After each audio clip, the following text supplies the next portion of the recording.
po ang Panginoon. Tayo ngayon ay nasa session 6.1 ng Pastor Dennis Dag.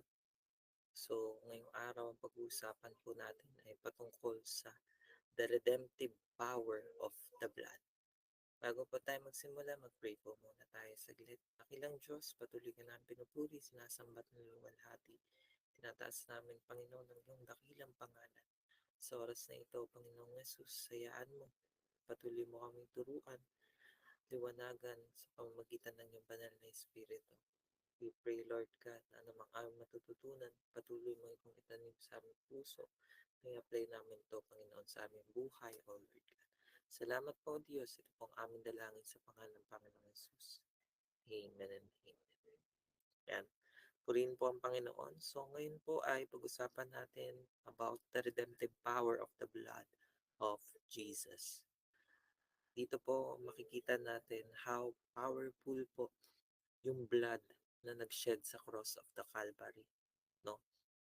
At makita natin yung importance niyan sa ating buhay as a human being and as a believer of Christ. Okay?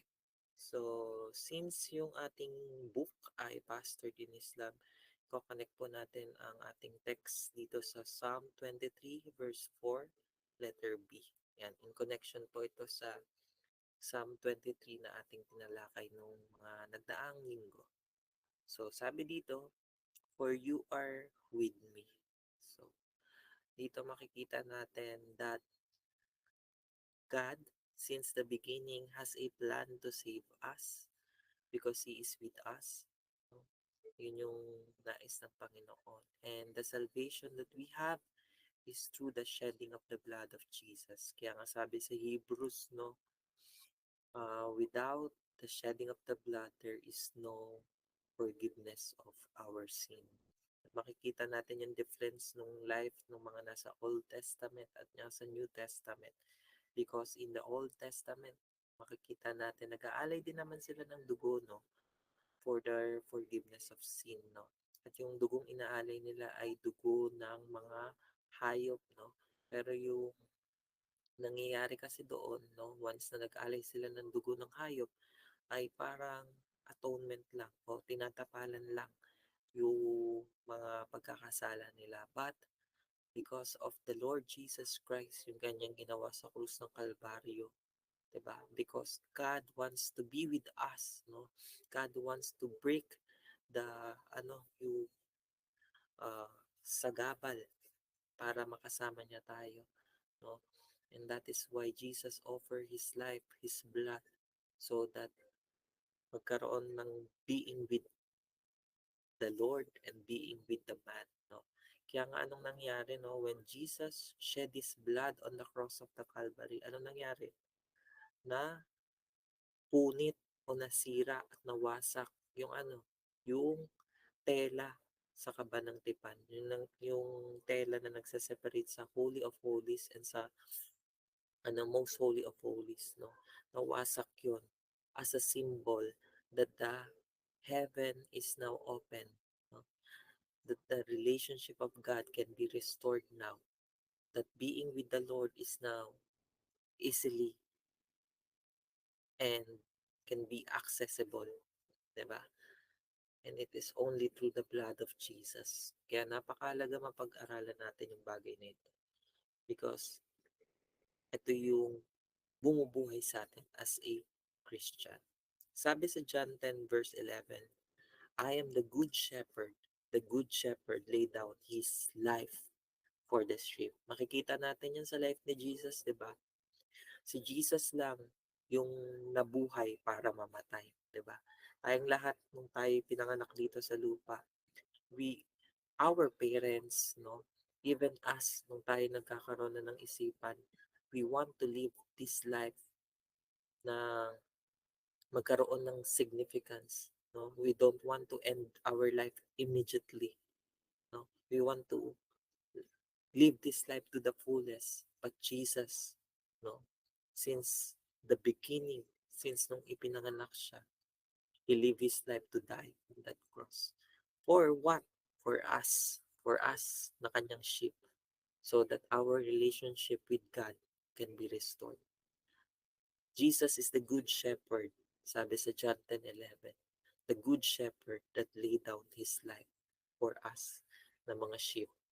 Sheep na naligaw, sheep na nawalay ng relasyon sa Panginoon, sa ating Diyos, no? But because of the blood of Jesus, it is now restored. Ang ating objectives, mga kapatid, as we study this redemptive power of the blood of Jesus. Number one, to understand the power of the blood of Jesus has over our lives. The blood of Jesus has power in our lives at yun yung kailangan nating maintindihan at maunawaan. To understand the benefits of the blood of Jesus through an understanding of the Passover. Mamaya pag-usapan natin ano ba yung Passover na yan na lagi nating naririnig sa mga preaching. No? Next, to know the 5 confessions of what the blood of Jesus has done for each one of us. So, yun yung mga bagay na pag-uusapan natin, i-take heart natin, i-confess natin because it has a impact on our life. No? It is a declaration of what the Lord Jesus Christ did on the cross of the Calvary. To understand that by the blood of Jesus, we are accepted, cleansed, and now able to be dwelling place of the Holy Spirit.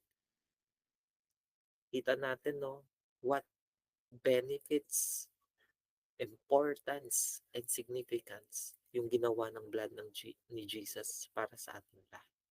So, yan yung ating pag-uusapan mamaya. Okay pa po ba tayo dyan? Ayan. Sige, continue po tayo. Sabi dito, after Adam until Jesus, the human race has been struggling to cleanse itself of sin. However, it was all in vain. So, gaya nga nung nabanggit ko kanina, di ba?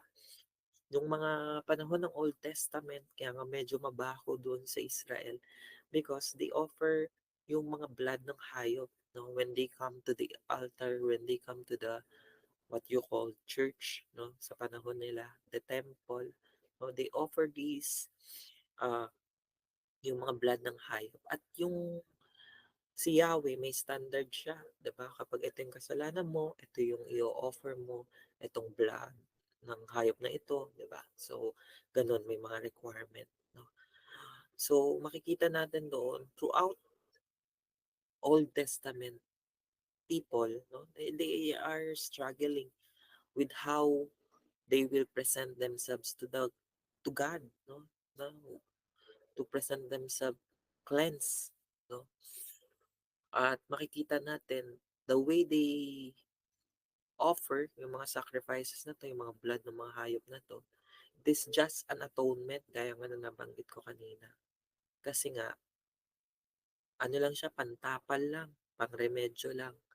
But what Christ did on the cross of the Calvary, hindi yun vain. Bakit? It cleanses us, it purifies us, and it make us a new person. Kaya grabe yung ginawa ni Jesus. Kaya wag natin yun i-take for granted lamang. Sabi nga dito, for redemption to be carried out, the cost was high. No? Yung cost na ginawa ni Jesus ay napakalaking halaga. Kaya nga sabi, 'di ba, sa Corinthians, no, you are bought at the high price. Therefore, offer your God, no? Offer your life, offer your body to God, 'di ba? And no human being would ever able to pay the price. Walang kahit sino. It is only Jesus was the only one who could pay the high cost of redemption. Bakit? Because Jesus is the only qualified person. Bakit? Kasi siya ay hindi minanahan ng kasalanan. Makikita natin sa genealogy at sa uh, biology, 'di ba? Si Jesus ay kinunsib siya nino ng Holy Spirit. Makikita mo walang part na human person or interaction sa biology na nagkaroon ng conception si Jesus by the blood of human being, no? So, dun pa lang, by biology, makita natin how cleansed and pure is the blood of Jesus. At ano pa, He is conceived by the Holy Spirit, which is God Himself. So, only Jesus is qualified to save us all. At makikita natin dito how Christ lived His life. He lived in holiness and righteousness, which, di ba, walang ni isa sa atin ang makakapantay. That is why Jesus was the only one who could pay the high cost of redemption. And He is the only one who could save us because He is 100% man, which is He represents us, and He is a 100% God, the God who loves us. Next, it all began with the Passover. So makikita natin in the history of Israelites, no, sa Old Testament, 'di ba? Nung yung ginawa sa Exodus, yung ginawa nila Moses, no, it is a symbol of God's plan of redemption to the humanity, no. So nung panahon na ang mga Israelita ay in-instruct na ng Lord na umalis doon sa ah, Egypt, no. So ang daming mga pangyayari, 'di ba? Nagkaroon ng mga salot, siyam na salot na dumaan sa Ehipto pero ayaw pa rin sila alisin ng paraon. At sa ikasampung salot, ano yung gagawin sa ikasampung salot? Ang Diyos ay aalisin buhay ng mga ano, ng mga firstborn sa Ehipto. So, ano daw yung makakapag-save sa Israelite para hindi sila daanan ng anghel na pumapatay? Ano yun? Yung blood. Yun daw yung magiging tanda na sila ay protektado, Israelita, at iniingatan ng Panginoon. No? So yung Passover na yun, kaya yan pinagdiriwang sa Israel, kasi yan yung day of salvation nila, no, kung saan ang Panginoon iniligtas ang bawat pamilya, lahi at mamamayan ng Israelita laban sa kamatayan, 'di ba? At 'yun ay symbol ng ginawa ng Panginoong Hesus sa atin. Because of the blood of Jesus, we gain salvation gaya ng mga Israelita noong panahon ni Moses. So anong ginawa nila?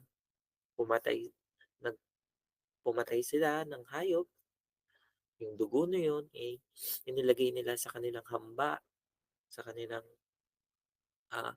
mga pintuan, 'di ba? Bilang tanda na sila ay Israelita, iniingatan at pinangakuan ng Panginoon. At ganun din, no? Ano nangyari? Nailigtas sila. Diba? Niligtas sila ni Yahweh. At ganun din ito sa atin. Ang dugo ng Panginoong Yesus ang siyang nagbigay ng kaligtasan sa bawat isa sa atin. Sabi, it all began with the Passover. Makikita natin yan sa Exodus 12. Sabi, then Moses summoned all the elders of Israel and said to them, go at once and select the animals for your families and slaughter the Passover lamb. Take a bunch of hyssop, dip it into the blood in the basin, and put some of the blood on the top and on the both side of the door frame. Yan yung hamba. None of you shall go out of the door of your house until morning. So yun yung ginawa nila, no, for them to be saved mula dun sa anghel na kamatayan. So, yung dugong pinahid nila doon sa kanilang hambak nagbigay ng kaligtasan sa kanila, which is a picture ng salvation na ginawa ni Jesus by shedding His blood on the cross of the Calvary. Diba? So, kaya hanggang ngayon, no, significant and important yun sa mga Israelita. They still celebrating this Passover, no? The day that the Lord, Yahweh, saved them. 23:24. When the Lord goes through the land to strike down the Egyptians, he will see the blood on the top and side of the doorframe and will pass over the doorway, and he will not permit the destroyer to enter your house and strike you down. Obey this instruction as a lasting ordinance for you and your descendants. Yan. So, yun yung nangyari noong panahon ni Moses. And after that, no, Pinalaya na sila ng Paraon. No? Hindi na nakayanan ng Paraon, pinaalis na sila doon sa Ehipto. Inalaw na silang umalis sa Ehipto. Ayun. So, ganun din sa buhay natin. When we receive Jesus Christ, we receive His blood that cleanses us, His blood that protects us, and the enemy has no longer power over us. The Passover is a prophetic event of what would happen centuries later with Jesus Christ as the lamb offer for the redemption of mankind. So dito makikita natin the picture of what will uh, happen, what will Jesus do no, in the future. Okay? That is why no, the blood of Jesus is very essential sa atin. So we must not take it for granted because this blood has saved us. This blood has cleanses us. This blood has protected us. Kaya pag-usapan natin yung mga confession na to, na through the blood of Jesus, no, we can overcome the enemy. Diba? Kaya ng Paraon, no? Nawala na siya ng galamay, nawala na siya control sa Israelita. Diba? Ganun din sa buhay natin. By the blood of Jesus, we can overcome, gain victory over our enemy. Kaya ngayon pag-usapan natin tong 5 confessions na to. Na dahil sa pamagitan ng dugo ni Jesus ay ma-overcome natin yung kaaway. So, ang unang confession na dapat nating ilagay sa isip, sa puso natin, ay yung sinasabi sa Ephesians 1 verse 7. In Him we have redemption through His blood. So, ano yung magiging confession natin? That through the blood of Jesus, I have been redeemed from the power of the enemy. Pangawakan natin yung kapatid. That the enemy has no longer hold on us because of the blood of Jesus. Ayan. I-claim natin yan sa buhay natin. I-confess natin yan.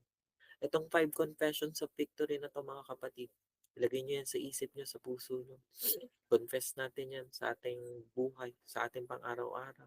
Maging, no, i-declare natin yan, lalo na kapag ang kaaway gumagawa ng mga pamamaraan para yung salvation natin, yung relationship natin kay Lord ay mawala. Diba? Yan. So, yan yung first confession natin. That through the blood of Jesus, I have been redeemed from the power of the enemy. The enemy has no longer hold on us. Wala nang pinanghahawakan pa ang kaaway sa buhay ko dahil ako ay binili na ng dugo ng Panginoong Jesus. Second confession natin sa Ephesians 1 verse 7, letter B, through His blood, the forgiveness of sin according to the riches of His grace. So ano yung magiging confession natin? That through the blood of Jesus, all my sins have been forgiven. If you repented, if you ask for God's forgiveness, no, the blood of Jesus will take over our life, will cleanse us from our sins. No? Kaya yan yung i-confess natin, yan yung i-declare natin that through the blood of Jesus, all our sins have been forgiven. Whatever we did on the past, whatever we did on the present, on the current, when you repented on the Lord Jesus Christ, as for the cleansing of His blood, it is all gone. It is all wiped away because of the power of the blood of Jesus. Kaya kapag yung kaaway, no, gumagawa ng paraan to recall yung mga sins mo, to recall yung mga past mo, confess this victory, no, that by the blood of Jesus, all my sins have been forgiven. Wala nang listahan pa ang Diyos ng nakaraan dahil sa dugo ng Panginoong Jesus. Next, the blood of Jesus permanently cleanses me from the sin. Yan yung sinabi ko kanina, no? But if we walk in the light as He is in the light, we have in fellowship with one another, and the blood of Jesus, His Son, purifies us from all our sin. So dito makikita natin, no? na hindi lang pinatawad ng Panginoong Hesus ang ating mga kasalanan dahil sa dugong inalay niya, ano pa, nilinis niya pa tayo mula rito. Diba? Kaya nga, when the enemy is doing his best to remind us from our sin, remind them what the blood of Jesus Christ did to us. That the blood of Jesus forgives us. Blood of Jesus cleanses us. And the blood of Jesus takes over the power of the enemy in our life. So yan yung magiging confession natin.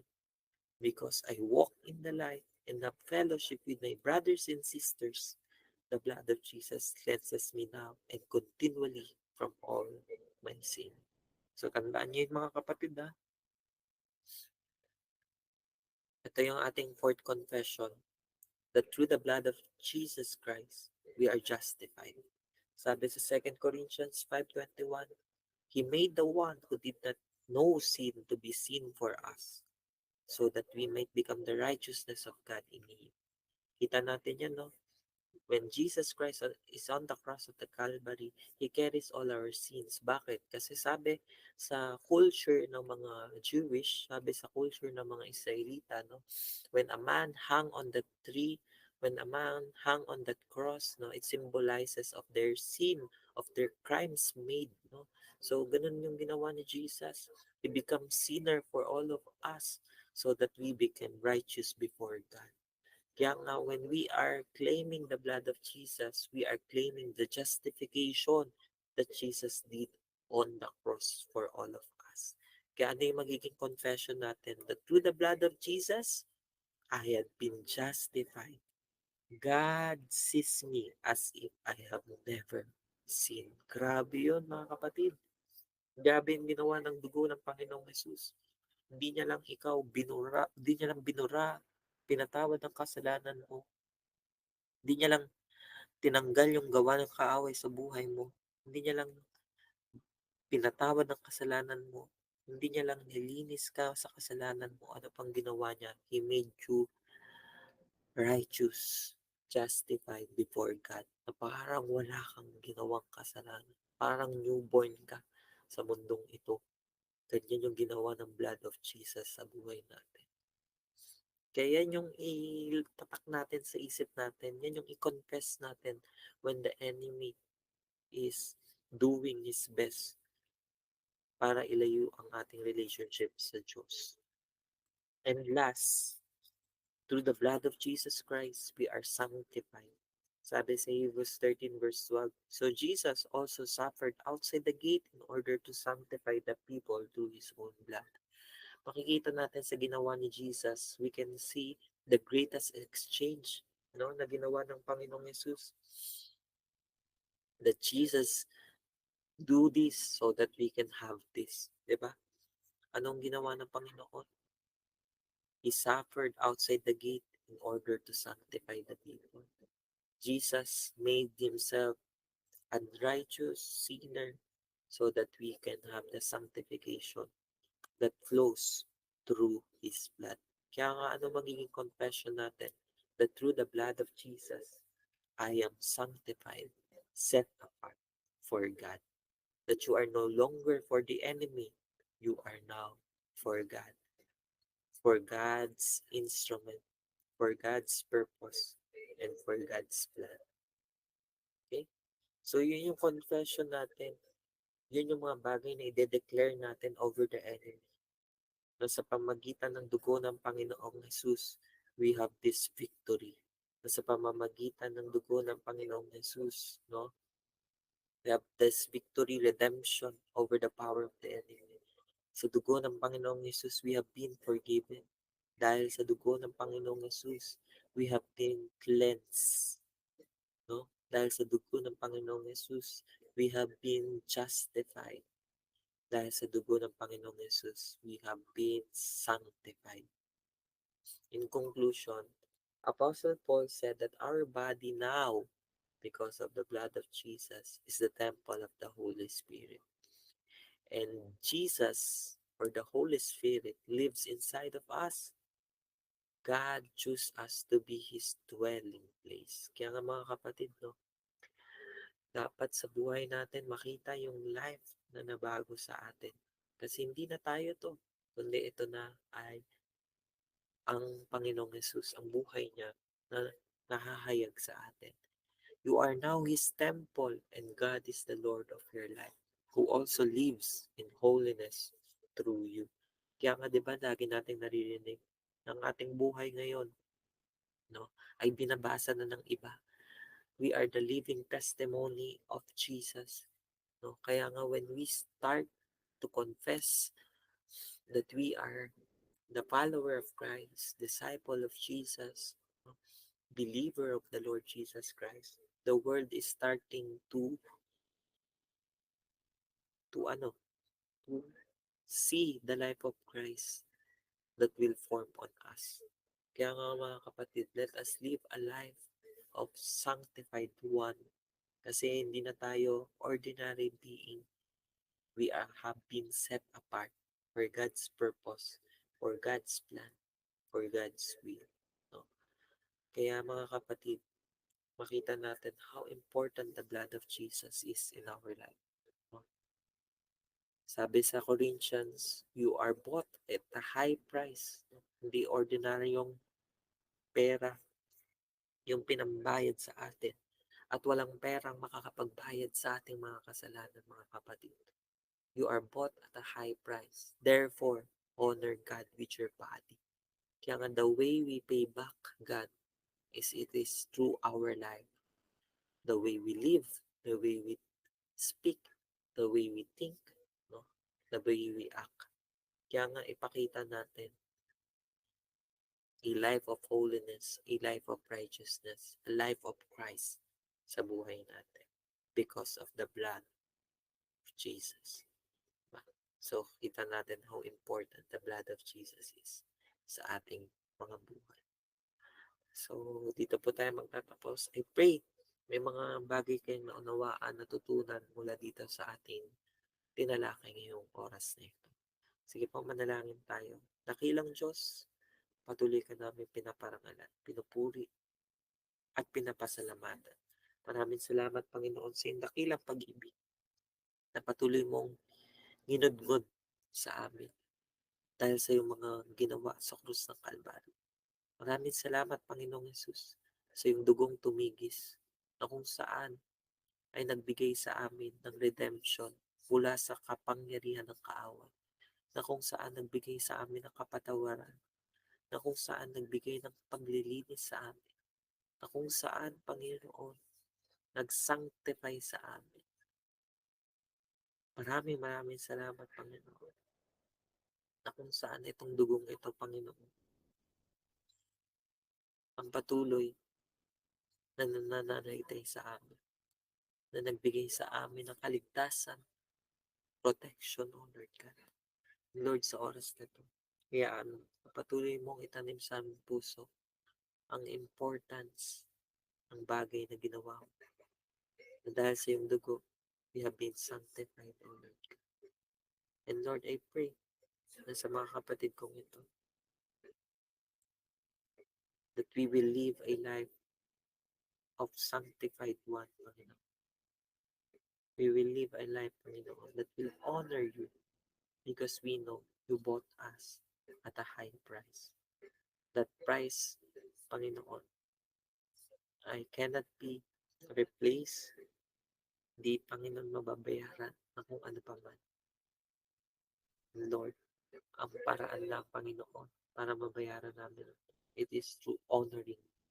We pray that in our living, Panginoon, we will honor you. We will become a best, effective witness of you, Jesus Christ. Salamat po, Panginoon Jesus. Lord, we pray that we will be a light, Panginoon, sa aming buhay, personal, sa aming pamilya, sa aming mga kaklase o katrabaho, sa aming community, Panginoon. We will be a light, Panginoon Jesus. We will be a salt, Panginoon, because of what you did on the cross of the Calvary. Salamat po, Panginoon.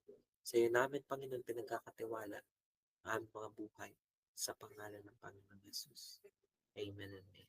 Pagpalain po tayong lahat ng Panginoon at dito po natatapos ang aking talakayin patungkol sa redemptive power of the blood.